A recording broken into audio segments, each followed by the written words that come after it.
Good morning. So I'm also the children's volunteer this morning. I have abandoned the children. They're in their area flipping Pringles off the walls. I hope Mary is there. Actually, Patty stepped in for me, as she so often does. So, for all of us.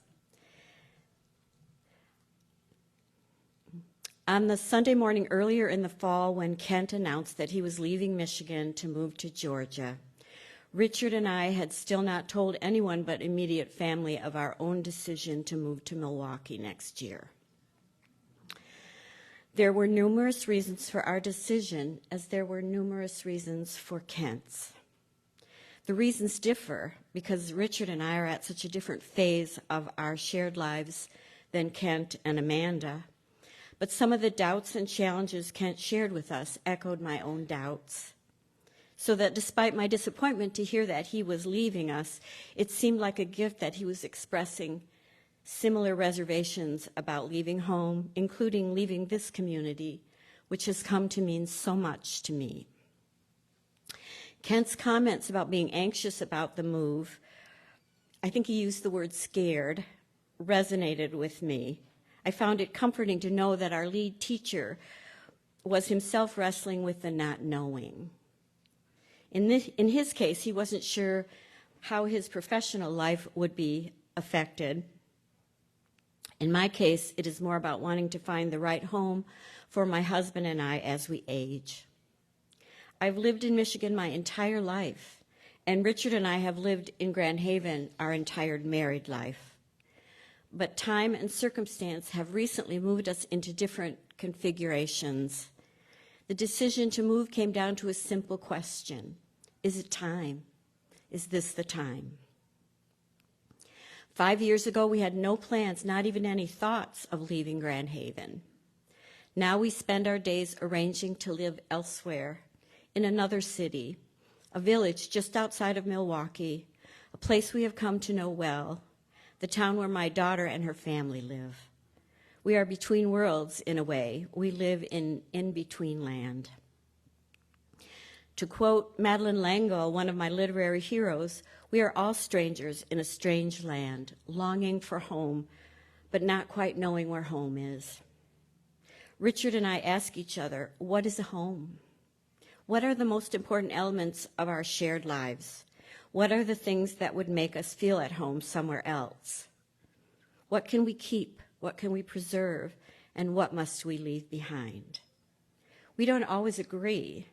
Richard loves his tchotchkes, his toys, his curios, his books that no one else reads. And I have this compulsion to keep everything that ever mattered to me as a writer. Unfinished manuscripts, reference books, reviews, royalty statements with negative balances. Why do we keep what we keep? Marie Kondo would say that Richard needed more toys as a child, and that I have an unconscious fear of losing my creativity. Both true. We face these compulsions and insecurities and deprivations and keep sorting and packing and donating and living in in-between land. We should be brave. We must be. We are so fortunate. We are not refugees. We won't be homeless. We don't need to find jobs. And some of the people we love most in the world are already at our new destination, waving to us from across the lake, the great lake of my childhood, the lake that has sustained me my entire life. I will still be close to it. Its horizon, though, will feature the dawn rather than the sunset. How strange to think of that. No sunset over the lake, one of many things I have taken for granted in my Michigan life. I must be brave about that. The poem that Kent brought to our attention from Jan Richardson, A Blessing in the Dust, has been a point of light for me, a map, if you will, a reassurance and a tribute to the challenges and mysteries of margin dwelling. So I am bringing this poem back to C3 this morning, and as I sometimes do, I have taken the liberty of making the poem resonate in the here and now of C3. You thought the blessing would come in the staying, in casting your light with this place, with these people, in learning the art of remaining, of abiding, of contributing. And now you are preparing, gathering strength, gathering resolve. You stand on the threshold again. The home you had hoped for, had ached for, is behind you, not yours after all.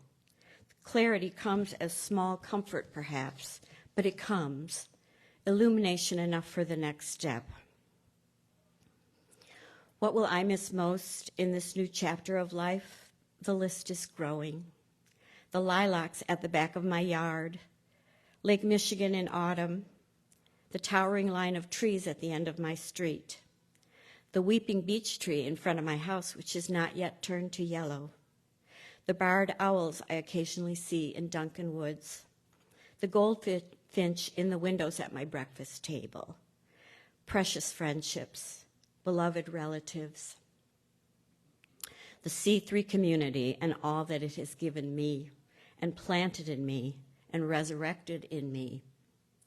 It has been a gift for me to do these meditations, a way for me to express myself, focus my beliefs, question my beliefs, share my grief and joy, honor my connections and my memories. It is a gift to speak, to confide, to find meaning in small things, all for its own sake, not for any compensation. I encourage others to try it when the time is right. Back to the poem here, I am moving from second to first person so that this stanza becomes a prayer for myself and for all of us as we move, relocate, transform, and age. As I go, may I feel the full weight of my gifts gathered up in my two hands, the complete measure of their grace in my heart that knows there is a place for them, for the treasure that I bear. And the final stanza, back to Richardson's words, which have so comforted me. She says, I promise you there is a blessing in the leaving, in the dust shed from your shoes as you walk toward home, not the one you left, but the one that waits ahead, the one that already reaches out for you, in welcome, in gladness for the gifts that none but you could bring.